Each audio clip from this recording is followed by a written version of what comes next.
Welcome to The Explainer. Today, we're going to completely peel back the curtain and deconstruct a global corporate giant. We're looking at a brand you know, a brand you've almost certainly worn, but a brand whose inner workings remain entirely hidden from the average consumer. Most of us just walk right through their doors without ever realizing we're stepping inside a highly calibrated machine. So, let's get into it. This is the anatomy of a fashion empire.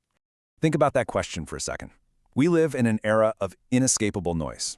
I mean, we're relentlessly bombarded by massive marketing budgets, celebrity endorsements everywhere you look, and aggressive billboard campaigns demanding our attention, right? It's just the accepted cost of doing business in retail. So how exactly does a company bypass all of those rules, ignore the modern advertising playbook entirely, and still take over the world in near silence? Because while they might be totally silent on your TV screen, they are absolutely everywhere in the physical world. They don't just open shops. No, they plant these massive monolithic flags in the most expensive retail soil on Earth. From Fifth Avenue to the Champs-Élysées, we're talking about a massive footprint of over 2,000 physical stores globally, anchoring the most coveted street corners in existence. And this silent conquest spans across 88 different countries. Without ever shouting for your attention, they've quietly and methodically secured their undeniable position as the 18th largest retail company on the entire planet. They literally built an omnipresent kingdom without running a single traditional ad. Chapter 1. The Fast Fashion Giant. Okay, to truly understand the phenomenon of Zara, we first have to look past the clothing and follow the money, because the sheer financial scale of Amancio Ortega's creation, the undisputed crown jewel of the Inditex Group, is absolutely staggering. What they've achieved on the balance sheet defies nearly every conventional law of legacy retail. Just look at their 25-year trajectory. It reveals an almost impossible reality in the modern business landscape. We're talking about a 14% compounded annual growth rate in net profits, perfectly matched with a 16% compounded annual growth rate in sales. Now, to put that into perspective, most legacy retailers consider themselves incredibly lucky to just scrape by with single-digit annual growth. But this level of sustained exponential return over multiple decades, it's unheard of.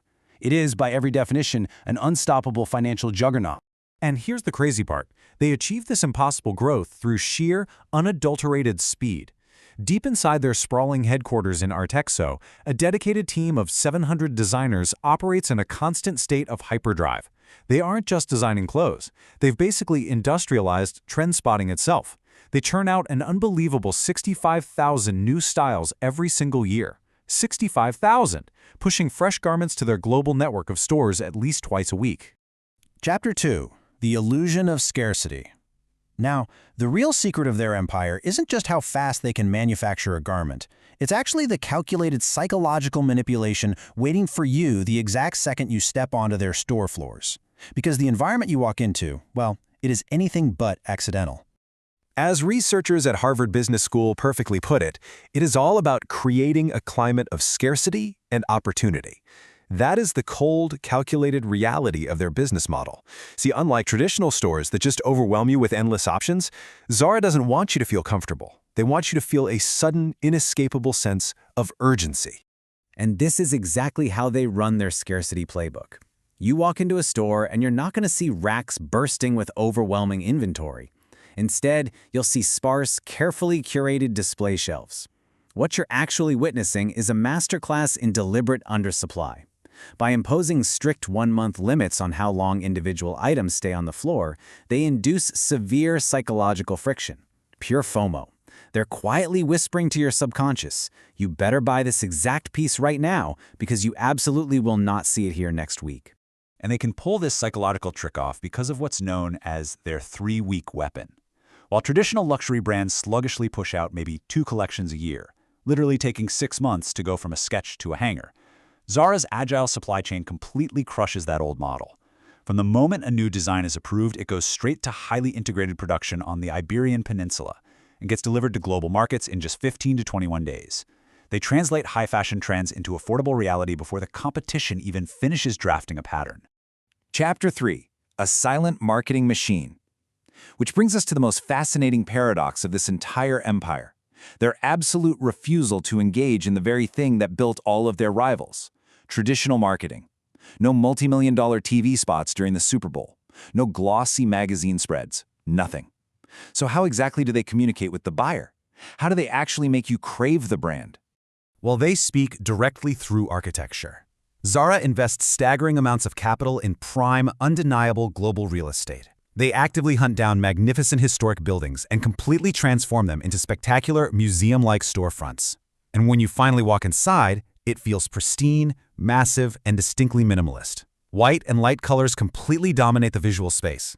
The design is meticulously calculated to remove all physical and visual barriers, making your contact with the product feel direct and unlimited. In Zara's world, the store itself is the billboard.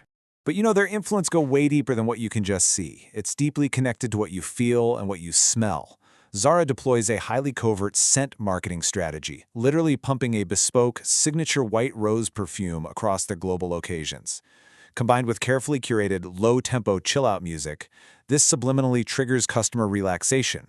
It's a brilliant psychological counterbalance. It masks that high-anxiety scarcity environment we talked about and turns it into an enjoyable, deeply immersive luxury experience. And that premium physical experience flawlessly translates into absolute digital dominance. Long before most legacy retail brands even understood the sheer power of social media, Zara was quietly building a massive organic fan base. By offering a high-end in-store feel and investing solely in high-quality online aesthetics, their digital reach completely dwarfs major rivals like H&M and Shein. They don't need to pay for advertisements to convince you they're relevant. They simply build the stage and let their millions of customers do the talking for them. Chapter 4: Surviving the Pandemic Crash. But listen, no amount of psychological marketing, architectural brilliance, or supply chain mastery could have possibly prepared them for the unprecedented existential challenge that hit the globe in early 2020. A crisis that genuinely threatened to dismantle everything they had built. For the first time since becoming a publicly listed titan of industry, absolute silence fell over their global network. With the world in lockdown, foot traffic just evaporated. By the end of April 2020, Inditex recorded a staggering, historic loss of 409 million euros. Their physical empire was suddenly their greatest liability. The timeline of the resulting crash was utterly brutal. On March 9th, recognizing the impending doom, they abruptly stopped all new stock buying. Just a week later, by mid-March, they were forced to write off a heart-stopping 287 million euros in stranded inventory. With almost all of their 6,700 physical stores completely shuttered worldwide, they faced a literal life-or-death operational pivot. So by mid-April, in a massive and desperate logistical flex, they began transforming their dark, empty physical storefronts into active, hyperlocal online fulfillment centers. And they actually survived this extinction-level event because of a hidden technological weapon they'd been quietly installing for years: RFID, radio frequency identification. These are tiny, virtually invisible circuits and antennas hidden right inside the security tags of over 1 billion clothing items annually. This specific technology allowed Zara to instantly, digitally locate every single piece of inventory trapped inside their closed stores. Instead of letting stock collect dust, they could suddenly fulfill online orders with pinpoint accuracy straight from the sales floor. It kept the empire breathing when the rest of the retail world completely stopped dead in its tracks. Chapter 5: The ultimate retail weapon. The way they navigated that devastating crisis proves the ultimate, undeniable truth about this company. They are far, far more than just a fast fashion clothing retailer. They are a highly advanced, globally distributed logistical network, completely disguised as a fashion brand. When you finally step back and look at the entire operation, you see how all these covert strategies brilliantly interlock. Their entire business ecosystem operates flawlessly, almost like a finely tuned Swiss watch. From their rapid, data-driven design, to their vertically integrated production, to their deliberate enforcement of low inventories, and their targeted use of monumental real estate, every single gear in this vast machine turns with one singular focus: delivering high fashion to the consumer every 15 days, at an affordable price, meticulously wrapped in a premium psychological experience.